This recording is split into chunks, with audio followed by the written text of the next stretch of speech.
Hello everyone. My name is Magdalena. I am in a process of creating a YouTube channel for myself and others who have an interest in channeling. That is my gift to the world for those who seek it. I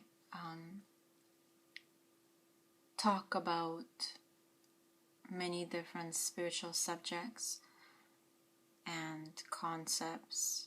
I intend to teach ways to improve your life for the better in a way that actually works. I have learned much from spiritual teachers, but I find that you really gotta experience what you're learning before you actually learn it. And the truth is, you can be told what to do, but until you're in it yourself, it's a whole different experience. And so we are shown things. We're not really taught things. We gotta experience it in ourselves. So I, in a sense, can point to the door, but you gotta walk through it. So that's what I'm gonna do.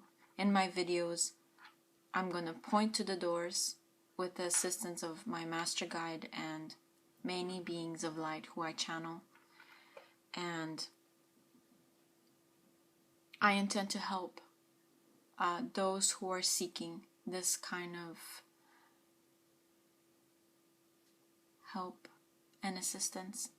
For those of you who are watching, if you feel attracted to this video for whatever reason, or this channel for whatever reason, know that there is some sort of treasure for you here. And I offer my love and my heart, so I welcome you. Today, I am going to ask my master guide, his name is Oliver, to talk to me about the ego. For those of you who are familiar with laws of spirituality, I wonder if you've come across the same issue or conflict that I have. I hear many spiritual teachers, famous ones and not so famous ones, talk about the ego as if it was a thing. They talk about the ego as if it was lower consciousness, which I agree with the statement that it's a lower consciousness, but I don't believe it's a thing to look down upon. This is what gets me. Looking down on something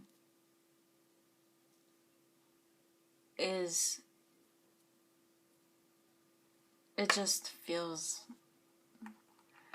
like a power trip, and I know in my heart that it's not what it is.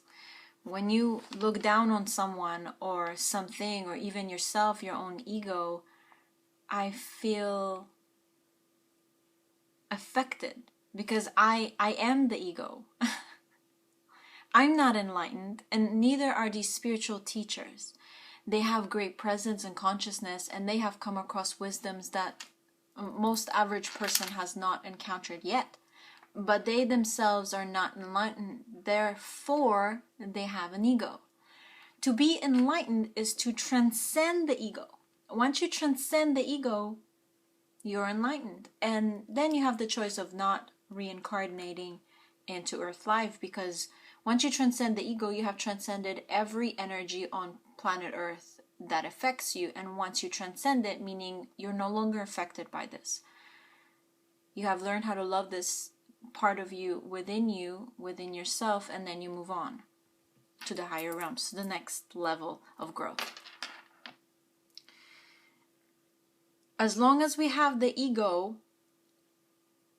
it's part of us. So why do some spiritual teachers make the ego like it's this evil corporation running your life and ruining everything and wanting more power and feeding off of you and feeding off of the others and making it so evil and bad? I feel like the truth is, yeah, we are horrible creatures sometimes. We do want power. We do want money. We want love. We want somebody else to love us so we don't have to love ourselves. I know that's a hidden, deep little belief of many other people. We want things to be done for us because we're too lazy. We want to throw a tantrum. We want to be spoiled and ungrateful. We want to do many of those things that the ego does. Yes, we do. The problem is when you make the ego wrong, when you make the ego bad, or make the ego think that what you're doing is not right, it's wrong, that makes the ego defensive. It makes the ego come at you. It makes the ego even stronger. It's like fueling a fire. So the moment that I hear a spiritual teacher say, don't do this and don't do that, it's their ego that is speaking to you. And so I would like to address this, the ego is evil, bullshit, nonsense, with my guide. I'm going to ask him the question of what is the real function of the ego? Because I know that the universe wastes nothing. If something has a purpose and a function, it exists. If it doesn't have a function, it ceases to exist. Just like in your life, those things that no longer have a function in your life, they leave. Relationship that is dead, gone. A job that you've learned everything that you could from this job, is not taking you nowhere. There are other opportunities.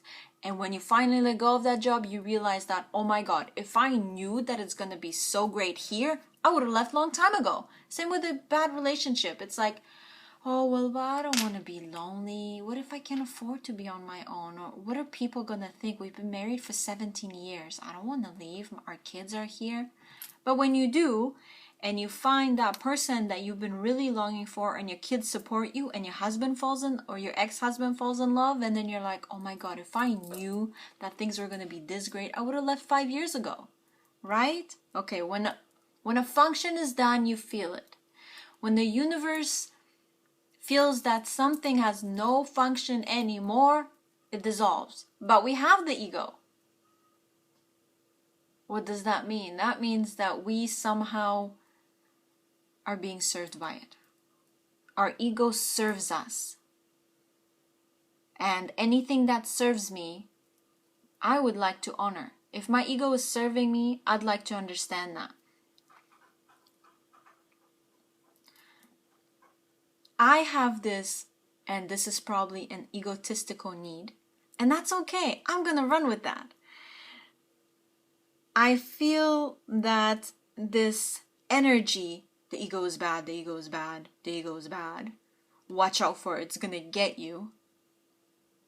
And anyone who's come across spiritual subjects, if you do it on long enough, you'll see. Most books that have presence and consciousness have some part in them where they make the ego out to be some sort of lower, aggressive little bear that's trying to get you. To transcend the ego is to learn how to see the love in everything that the ego does. It's to ask it for what you want. You'd be surprised how easy it is to ask your ego, to ask yourself to do something for you, especially when you're having a hard time with something. A lot of the times you can say something like, can you please come out of love? If you're yelling or whatever, you can stop and put your hand on your heart and say, can you please come out of love? And telling yourself to do something is different than asking yourself to do something. And feel the difference. Most people are surprised at the fact that I'm actually responding to myself. That's weird. It's like, yes, there is sub-personalities in you that have their own presence. You think you're one person, you're not. You're 100 different personalities within one. And they're all trying to do something good for you. This is what we call the ego. And then there's your soul. Your soul that knows and loves all of your sub-personalities. Your soul knows all the functions of all your sub-personalities and your ego. It sees the love in everything that it does and accepts it unconditionally. That means there is no judgment. You want to go steal from the bakery because you're hungry, you have no food or no money? I see the love in that. Go and do it. I love you anyway.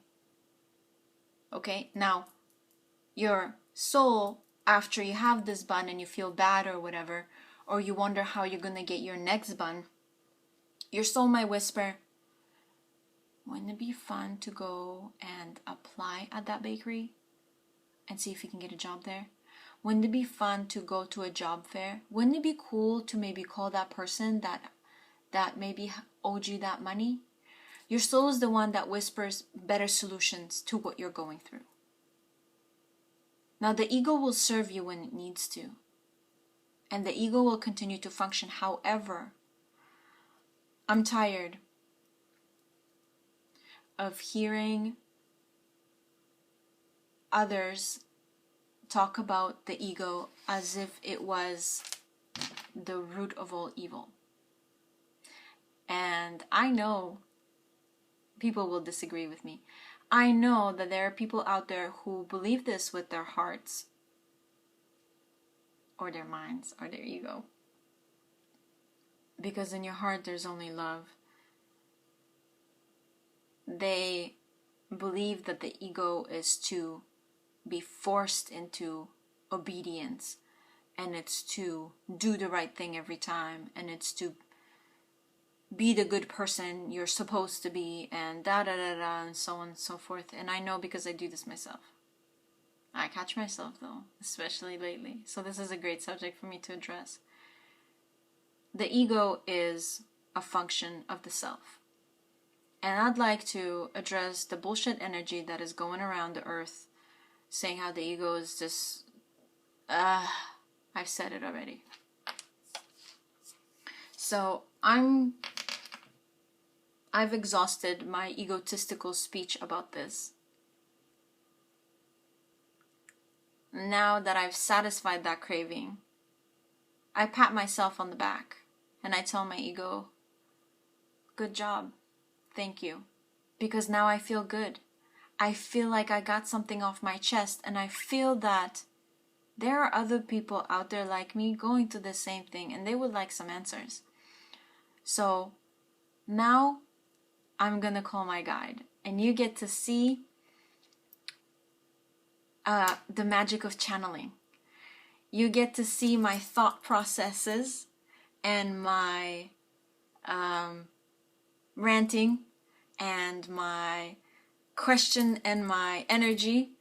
And then you're gonna get to see Oliver. Oliver is my wonderful, creative, non-physically existent, but very much real and present guide, who is my spirit guide, what you would call a spirit guide.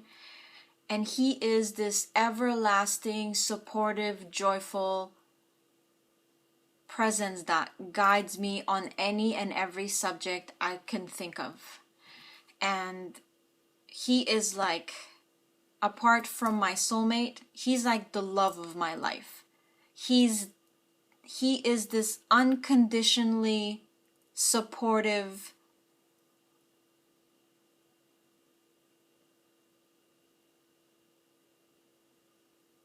he's indescribable. I will have more videos on how to channel so that you can experience this for yourself if you choose to. I greatly encourage you.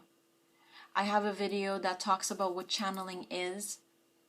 If you're interested, it'll be there. To experience channeling is one of the greatest blissful experiences of my life, and please, please, please, please consider it. If it's ever crossed your mind to connect to the higher realms, to be able to talk to great consciousnesses, to be able to receive wisdom, if you're the kind of person that is seeking this, welcome. I hope that you find what you're seeking and you find what you're looking for. Now you're going to get to see Oliver. He's quite wise, and the wonderful thing about him is that we're perfectly matched. It's why he's my guide. It's like the law of attraction has paired up, you know, the best person to the best guide, and there are an infinite amount of guides. I am being told that the guides available to humanity are many, plenty. There's so much love there, so much gifts there, that if people knew how easy it was, all you have to do is ask. If today you're sitting and watching this video and you're like, really? I want you to say out loud, let me rephrase that. I would ask you to, in a very nice, polite way, because telling somebody what to do is beyond us now. I would ask you to say out loud something like this. Now, when you say it, feel the words. It's not enough to just say something and expect results. Feel the love in it, and feel the need for it, and feel the inspiration in it, and when you say it. And it would go something like this.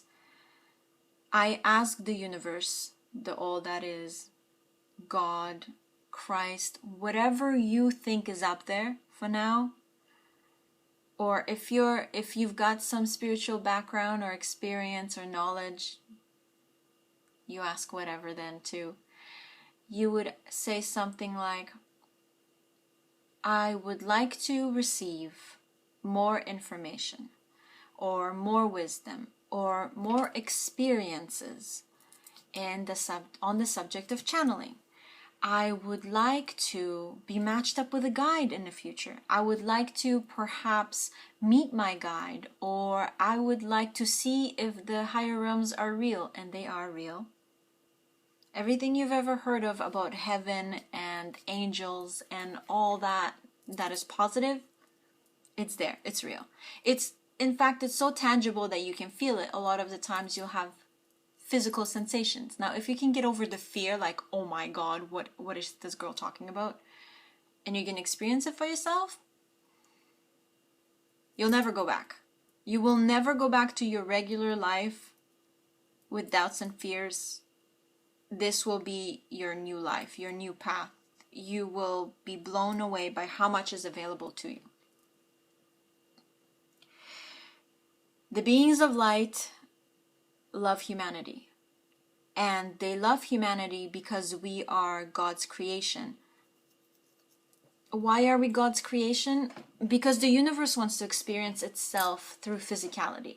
And it wants to be conscious while it does it. And so humanity is part of that. We are souls that are growing and evolving into a higher consciousness. And so the universe is abundant and loving. And because we are on the lower scale of consciousness, those above us see our struggles and they volunteer to come and help us. Many of them are very, very present, like Archangel Michael. Most people, religious or not, have heard of Archangel Michael.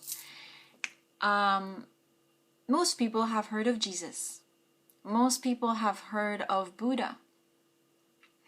And there's a lot of negativity and positivity surrounding the subjects. If you can suspend your judgment and give yourself time to make up your own mind of what it is, what it means for you, then great.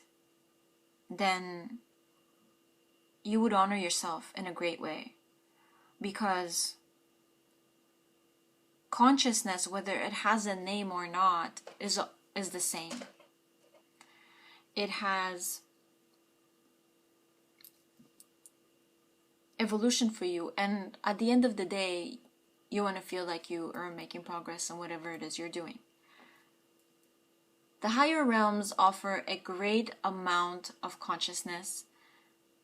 They offer answers and solutions, and they offer guidance.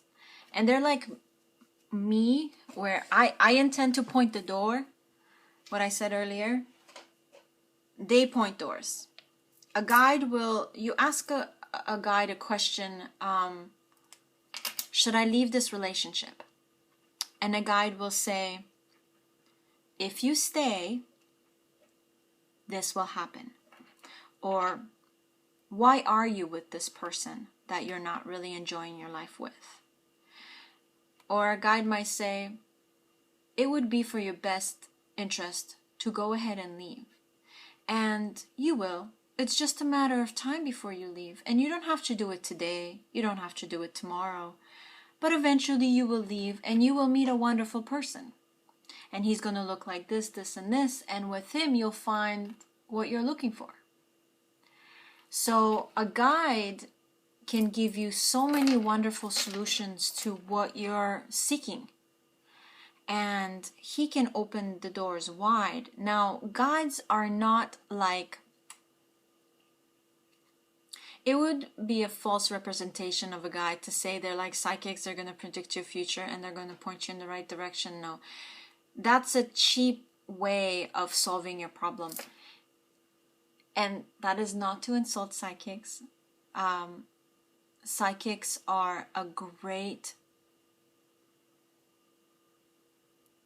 benefit for people who are seeking that kind of guidance. And sometimes you're going to want to know what's going to happen in the future. But a guide goes further than a psychic. And psychics who are true, who are real, blessed with the gift, they also don't really jump to tell you the future. They're more like, I'm going to help you understand why you're in this situation and what you can do. A guide does very similar. He wants to address the biggest issue the quickest, and he's going to heal you in whatever way you're open to. However he knows how, and they know how. They have the inner, they have transcended physicality, so they know how to manipulate the system. They're like the government official that knows all the loopholes, and they're going to show you how to use those loopholes to your advantage, how to use the system to your great benefit. With that being said, I hope that you can feel it. May you feel my love and my enthusiasm, and my intention is simply to get myself out there and to attract to myself those people who would greatly benefit from the information I am translating. Now, I hope that you enjoy this, and I hope that it brings you what you're seeking. Joy and peacefulness and love and expansion. So, I can already feel my guide. He's sort of like ready to go behind the curtain. I'm going to connect with him. Depending on the energy within myself, and depending on what is going on, it takes a couple of minutes. But I wouldn't want it any other way, because rushing into it just doesn't quite work. And sometimes it's instant, and sometimes it takes letting go.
here together now. For those of you who don't know me, I am a great presence of light. I come bearing gifts of love, expansion, and joy.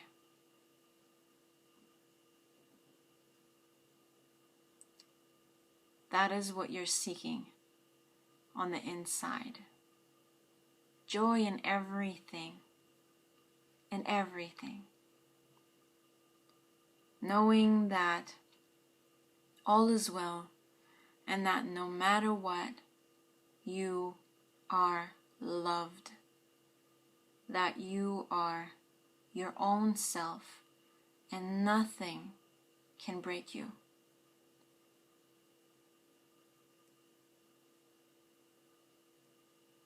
I come before you today to evolve my greater self on the subject of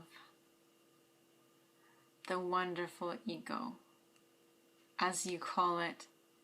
For in the higher realms, we call it the subconscious or unconscious.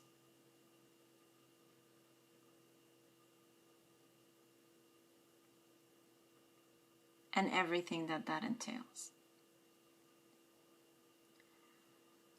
The ego is a grand purpose of life. It serves to protect, to nurture, to bear children. It gets you from where you are to where you want to go. It takes you from point A to point B. And when you get there, you don't care how you got there. And if you do, you find better ways to get there. And better ways, and better ways, and better ways, and better ways. And before you know it, you're listening to nothing but the silence within you. And the silence within you whispers only of that which is love, for that which is presence, for that which is of the greatest good.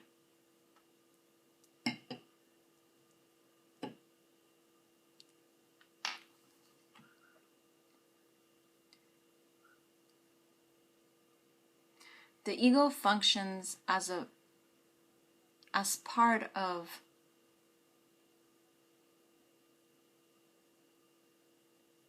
who you are. It is necessary to life until you reach a point where it is no longer necessary and the ego simply dissolves within you.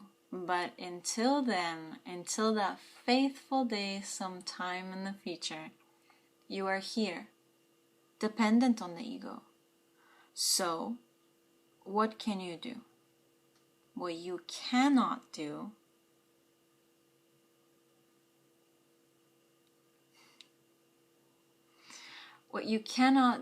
is make yourself wrong. Because making yourself right feels so much better. And many would argue with this. I'm not here to address them. I'm not here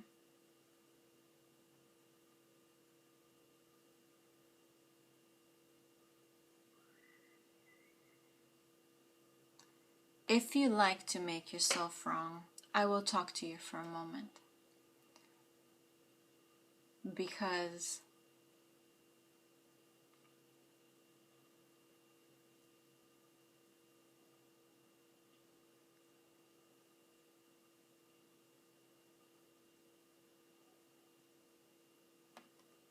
That is one of my greatest gifts.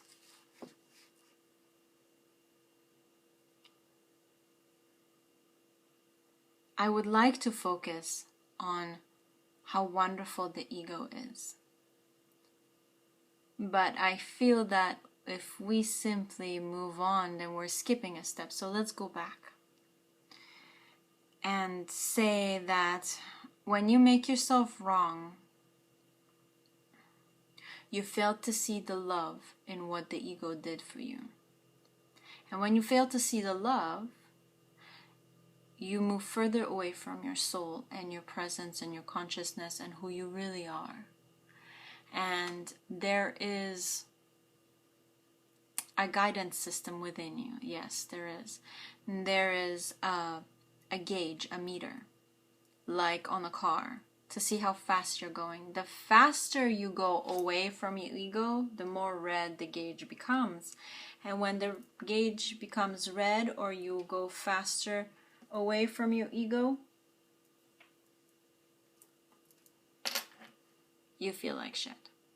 And the further away from the ego you go, the crappier you'll feel, and the more you suffer. And if you stay away from your soul enough,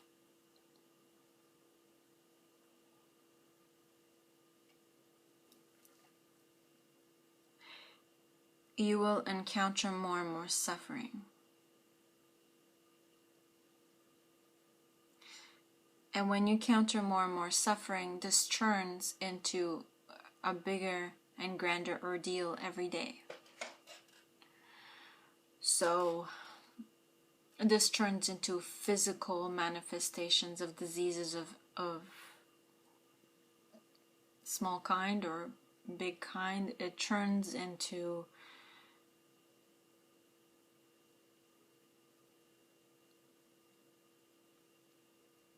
a great amount of turbulence,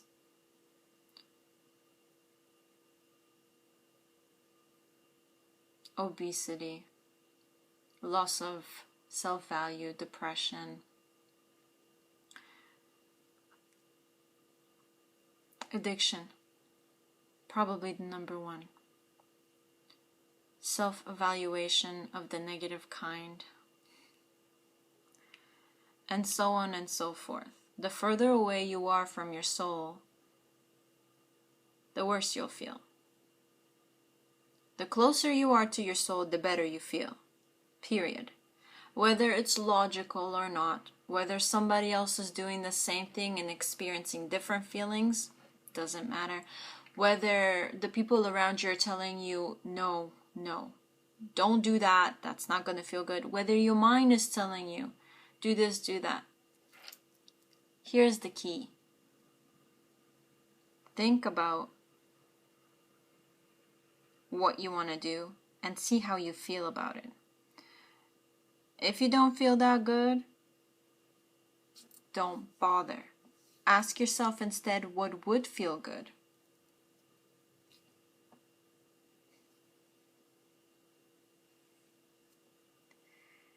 I say this in the way that I do because a lot of people out there are just not getting it. The question doesn't arise in their minds, and I am more than ecstatic to address this issue. Please, please, please, every morning that you wake up, ask yourself this one simple question: what would bring me joy today? And go and do it. Even if you don't really have the money, or you don't think you have the money, and we're going to get into money later. I'm going to have a whole spiel about prosperity and how it actually works. If you spend money on something you love, more money comes to you. It is the law. Okay? So if you spend money on those things you love, that's great. Now, keep in mind that you need money to survive, like food and rent. So if you spend your rent money on a nice car, know that you'll get lots of joy from the car, but you won't have a place to live, which is gonna which is going to create a problem for you, okay? Now, if it's something small, like $2, like a lollipop, or a crystal, or a donation to a starving child in Africa, if that seems joyful today, do it. More money will come. And start believing that belief. More money is coming. I have plenty of money. Even if your bank says 0, it doesn't matter. You create the reality that you want and then you become it. So even if your bank account says 0, the only way you're going to have lots of money in your bank account is by believing that you already have it. Stupid? Yep. But that's how the law of attraction will get you what you want. You got to believe you already have it. And so you will. Ask and it is given. Ask yourself and it is given.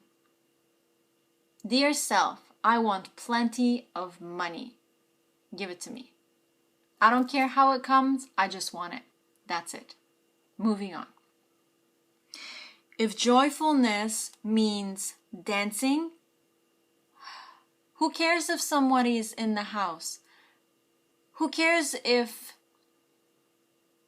you gotta go make dinner?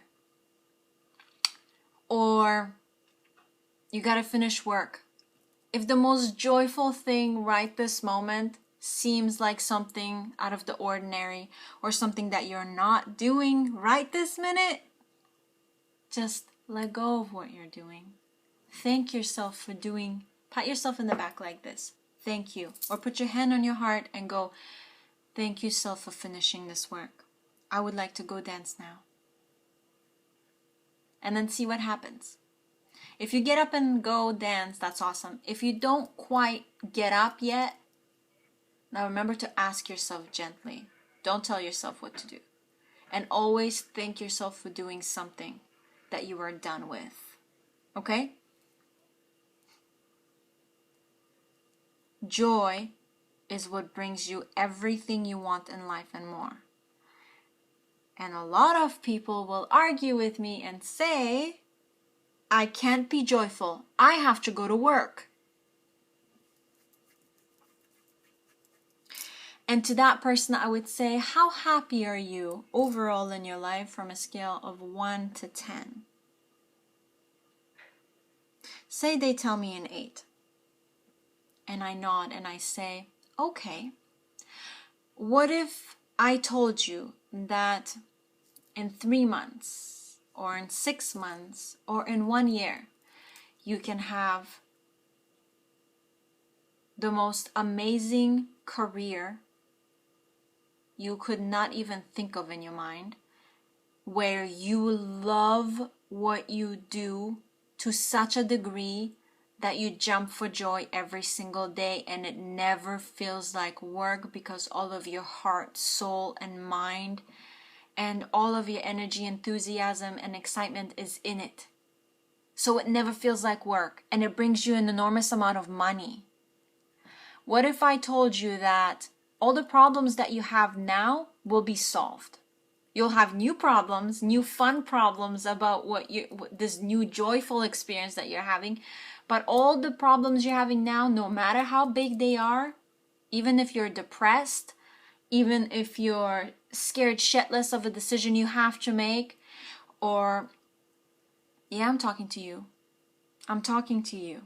You can feel me, and I'm glad. Don't be scared. There's a reason why I say the things I say. There's a reason why I speak the way I speak. And there's a reason why I use certain words and why I've come to share this with you. No matter how bad the situation gets, it can always get better. And what if in 3 months or 6 months or a year, I told you that all these problems will be a laughable matter?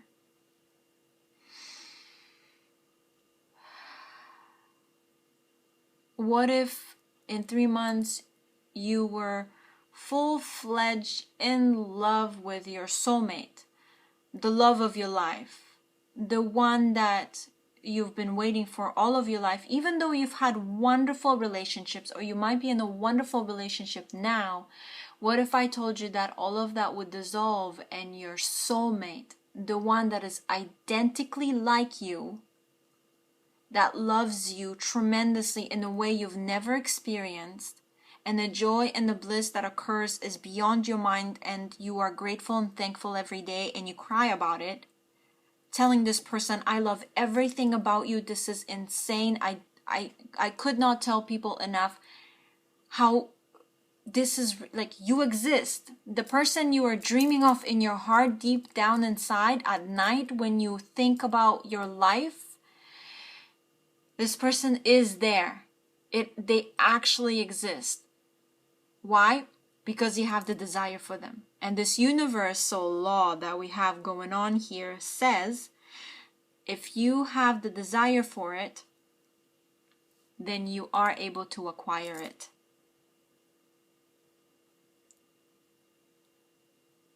That means that you could not think of something that is not already in existence. You could not imagine something that is not already real somewhere in the world. What about your unicorn?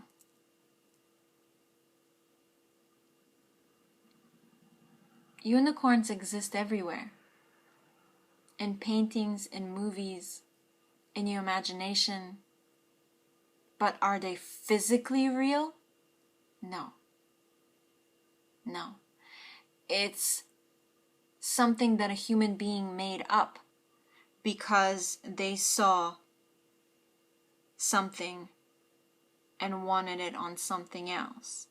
So they crisscrossed the laws of nature and created something new. The closest you can get to riding a unicorn is going to a theme park with a horse that's got a horn attached to it, and you can pretend it's a unicorn, and you can really lose yourself in the experience and have a joyful time.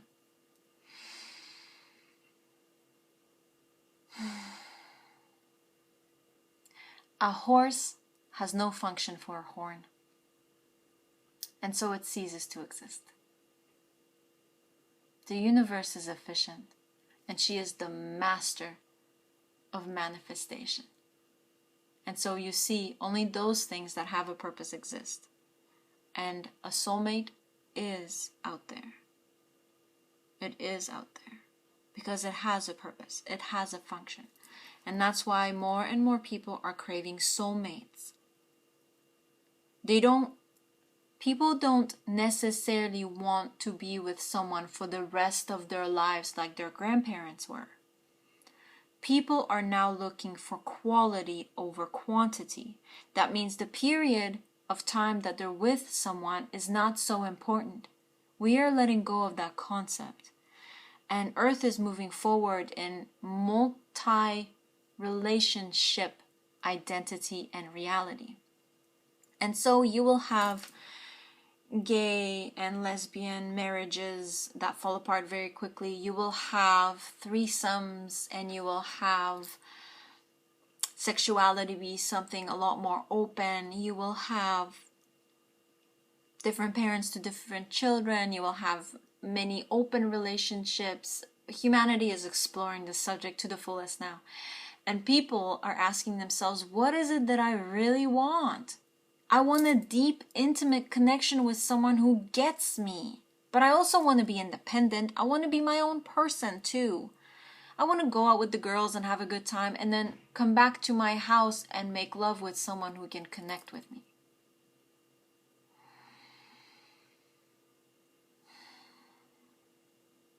That is not what everybody wants. Some people just want to have a good time. And that's what they're experiencing. And a lot of people don't necessarily want to be in a stable relationship. They want to have a good time. And that's what serves them.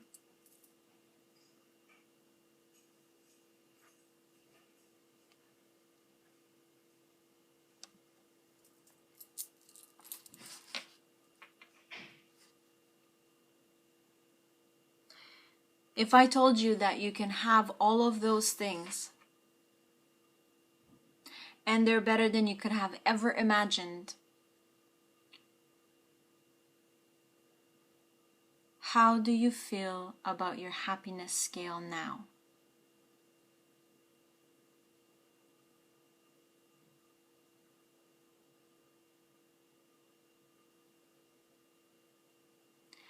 The point is, there's so much more out there for you than you could have ever imagined. And I am here to blow all of those doors open for you.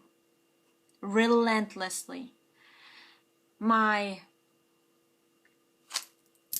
wonderful, beautiful host, my sweet girl Magdalena, she is fiery and determined, and she has what it takes to bring it to the world. And I am blessed for having her as my receiver. She is like a great giant antenna. She's like one of those satellites on an astronomy dome. She points it up into the stars. She is not a tiny little radio antenna, which is what most people are. Simply because they've never put their attention there. They've never developed that. She has. So she's like this giant, enormous dish that is receiving an enormous amount of information. There is so much recordings of video and audio in her position that needs to be expressed and shared, and it will be. But I am so blessed to have been received and projected into the physical future of what that will be. That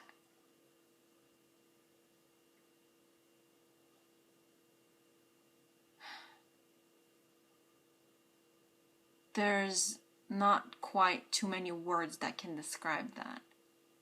There's not too much that I can say right now to express to you how much gratitude I have within myself, the both of us, to express ourselves. And she stands behind me, and I stand behind her, and together we make this force of love. We create this general well-being of self and others. And we wish to bring you nothing but joy. That is our ultimate creation with ourselves and with others. To bring you joy is our ultimate goal, because when you have joy, you live well. And when you live well, everything comes to you. Because everything is joyful, and so nothing matters. Small things dissolve. When you're not joyful, the smallest thing can be blown out of proportion and can consume you. To have joy is to be aligned with your soul, and to be aligned with your soul is what the guides focus on. I, as a guide, focus like a laser beam onto your soul to help it evolve, because the soul wants to evolve and it wants to bring joy and happiness to the world. It wants to live in love. It is love, so it radiates love. And when it's joyful, that love amplifies itself and it comes into the world.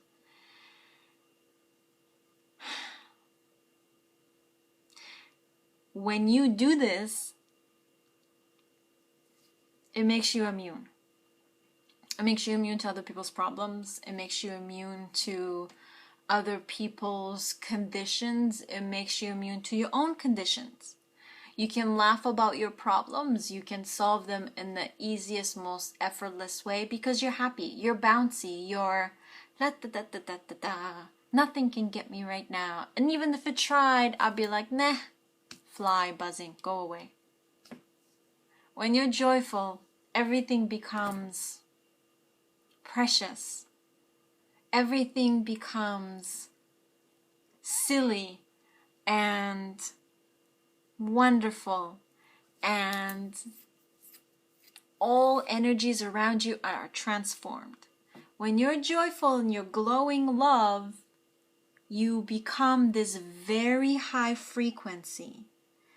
And because you do, everything around you becomes this very high frequency.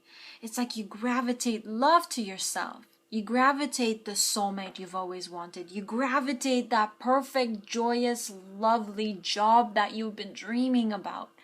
You gravitate towards you peace between you and your sister or your parents.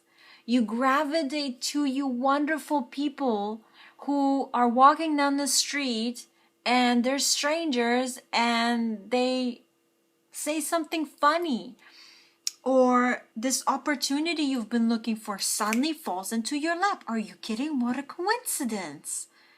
Except that it's not. You made it happen. By the law of attraction, you pulled it to you, and that's all there is to it. The law is the law, and it's absolute. You are what you eat. And if you're eating joyful, joyous ingredients, that's what you are.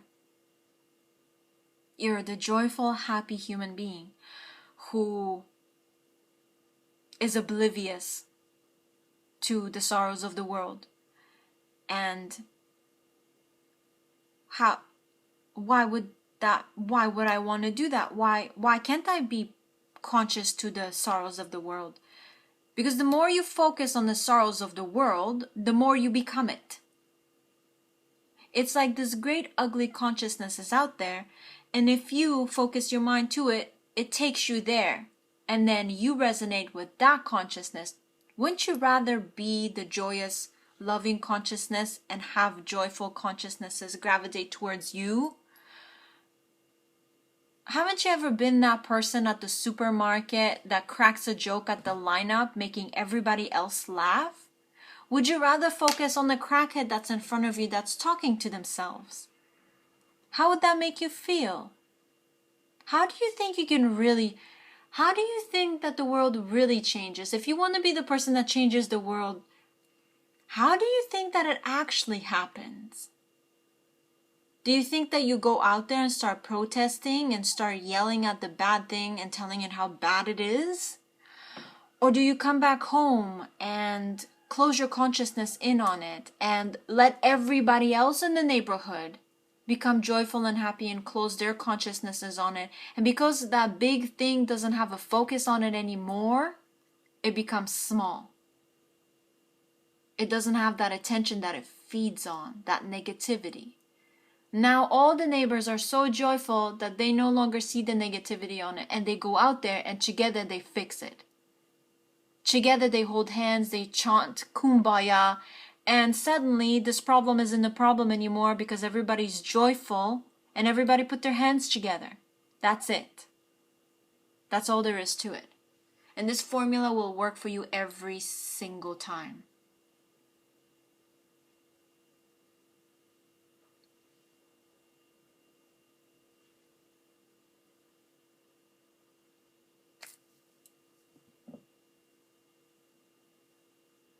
I like to stray off subject because often what we think the subject is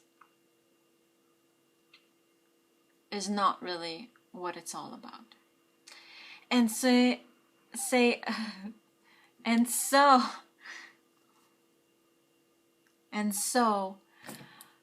a lot of the times I will be asked questions, but I simply ignore them because I know better. Because if I talk about joy instead of addressing the ego issue, it doesn't really matter anymore. When I bring joy to the subject dissolves and it just doesn't matter anymore. Now, is that true for you? Do you feel